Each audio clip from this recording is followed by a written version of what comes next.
A partir da introdução na segunda parte. A doutrina da Trindade é um mistério revelado e central da fé.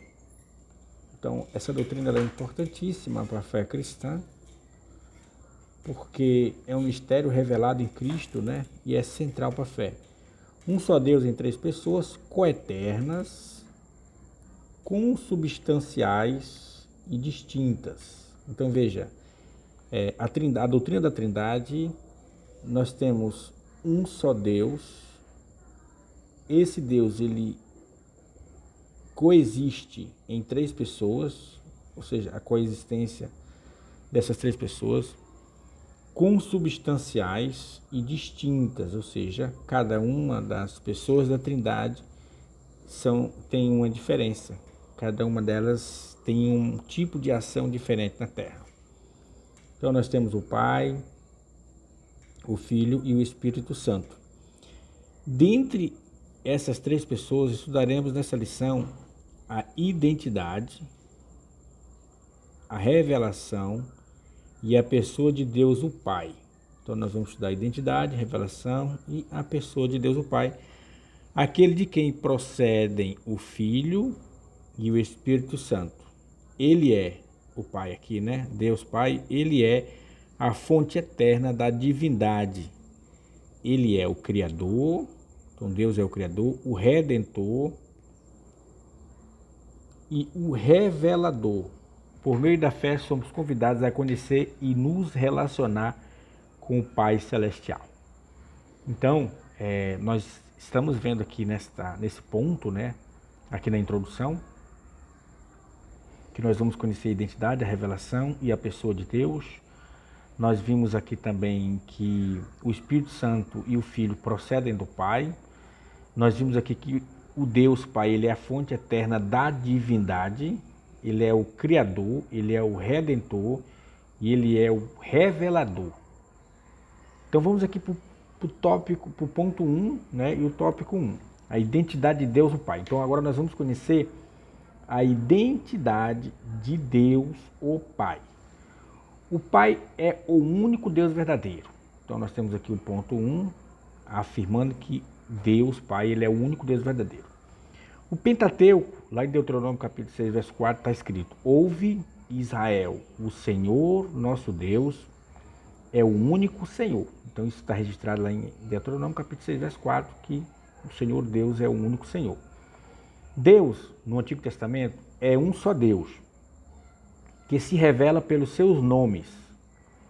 Então, Deus se revela pelos seus nomes, se revela pelos seus atributos, se revela pelos seus atos. Então, Stanley Orton escreveu, né, sobre a doutrina da Trindade, na página 159, foi uma literatura de 1997.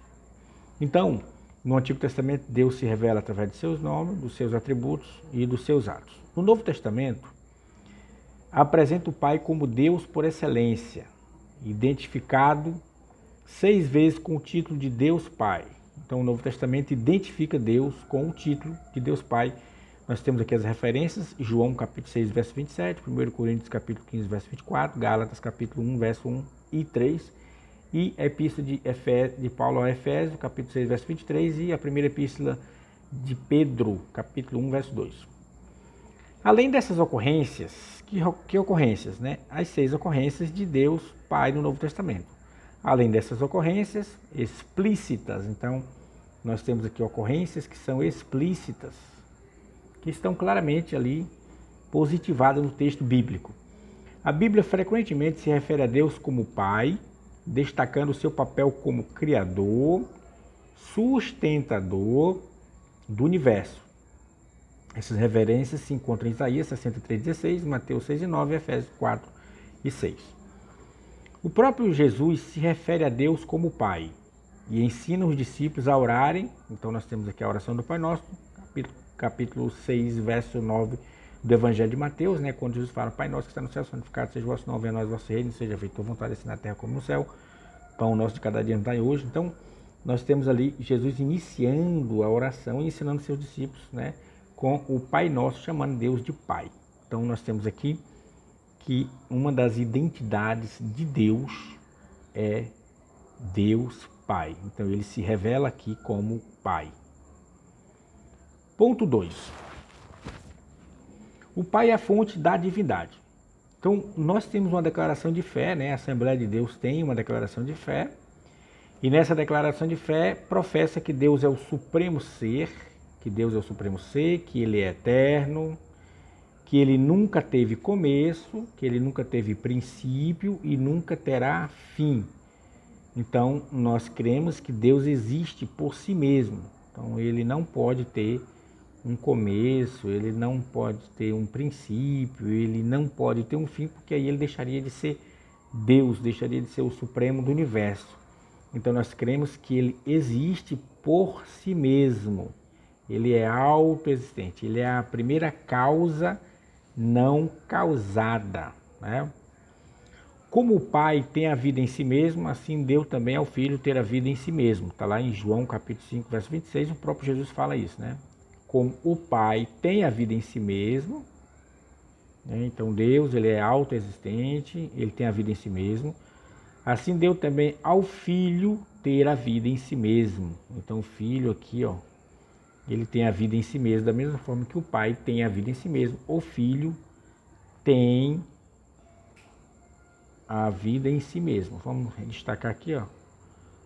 O Filho tem, né? Assim como o Pai tem a vida em si mesmo. Deixa eu apagar aqui, que vou usar uma cor mais clara aqui para nós facilitar. Ai, baixa aí um pouquinho, Caio. Então, como o Pai tem a vida em si mesmo,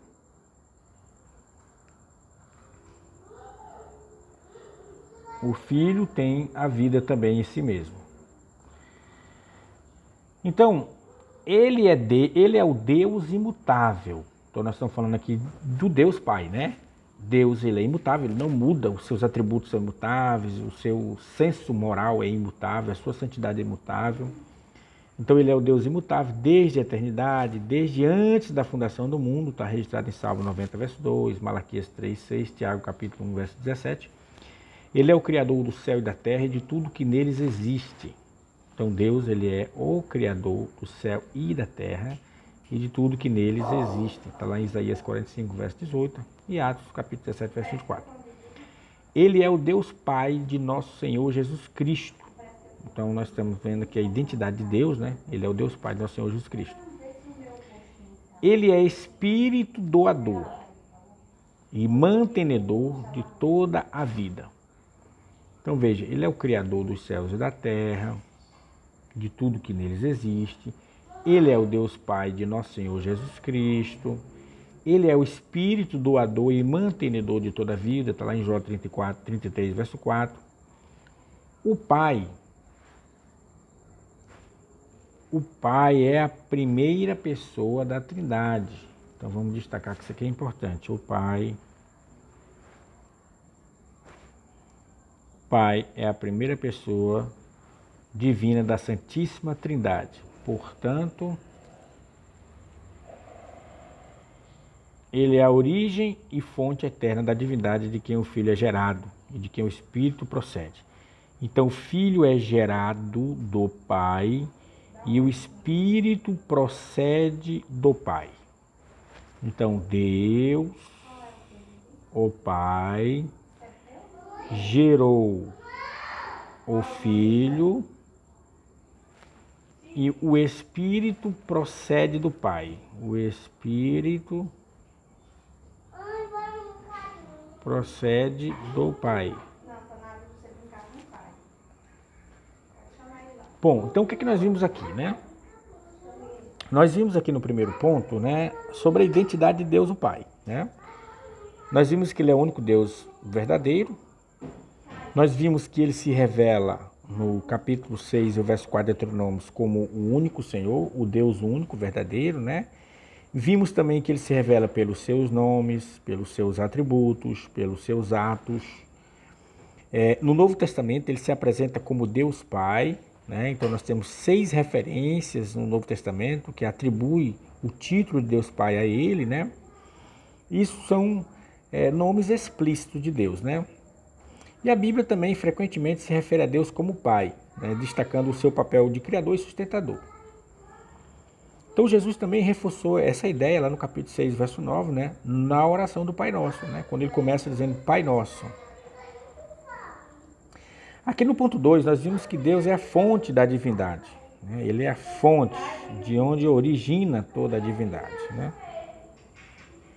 Então aqui no terceiro tópico, nós vamos ver o Pai age por meio do Filho e do Espírito. Então o Pai age por meio do Filho e do Espírito. A paternidade é o papel da primeira pessoa da Trindade. Assim o Pai opera por meio do Filho e por meio do Espírito Santo. Então Deus ele opera através do Filho, salvando a humanidade, perdoando os pecados da humanidade, e através do Espírito Santo, né, convencendo o mundo dos seus pecados. Então nós temos aqui as referências em Coríntios 12, 4 a 6, Efésios 4, 4 a 6.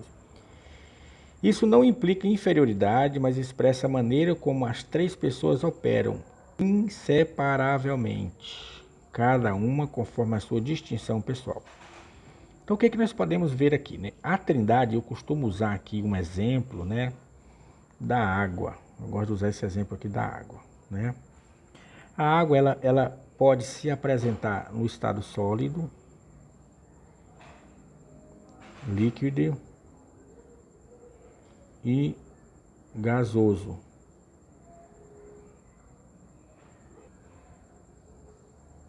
Líquido e gasoso, né? A água no estado sólido, né, nós temos aqui o exemplo do gelo, mas é água, continua sendo água. Nós temos aqui o líquido, né? A água líquida. Continua sendo água, né? E nós temos aqui o estado de vapor, que continua sendo água. Então eu gosto de usar essa analogia para explicar a Trindade. Então nós temos aqui a água, né? E ela pode se manifestar de forma sólida, de forma líquida, de forma gasosa. Não é assim é a doutrina da Trindade, né? Então o Pai, o Filho e o Espírito, cada um age de forma inseparável, conforme a sua distinção pessoal. O que é distinção, né? Conforme a sua diferença, né? Cada um tem um papel no plano salvífico da humanidade, né? O Pai proclamou as palavras criadoras, né? Então nós temos aqui o papel do Pai, né? O que o Pai fez? O Pai proclamou as palavras criadoras. O Filho executou, está lá no capítulo 1, verso 3 de João. O Pai planejou a redenção, o Filho realizou. Quando o Filho retorna ao céu, o Espírito Santo foi enviado pelo Pai e pelo Filho para ser o consolador e ensinador. Então veja, o Pai planejou,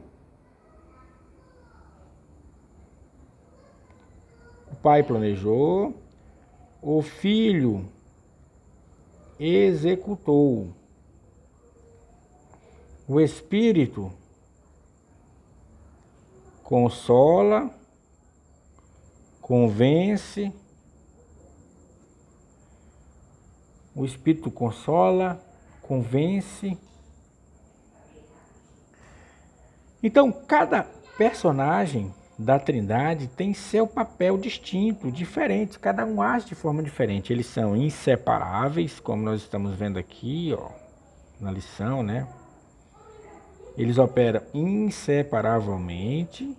Cada um trabalha de acordo com a sua diferença pessoal. Cada um tem um papel no plano de redenção da humanidade. Conforme o credo de Atanásio, então nós temos aqui o credo de Atanásio, né, do século V, e aí do século V, né? Então Atanásio diz que nenhuma das três pessoas é antes ou depois da outra. Nenhuma é maior ou menor que a outra, mas as três pessoas são coeternas e co-iguais. Então nós temos aqui para fechar, né, a sinopse do 1, né? Deus Pai é o único Deus verdadeiro, eterno, soberano, a fonte da divindade, que age por meio do Filho e do Espírito Santo. Então esse aqui é o primeiro ponto e vamos comentar agora o segundo ponto.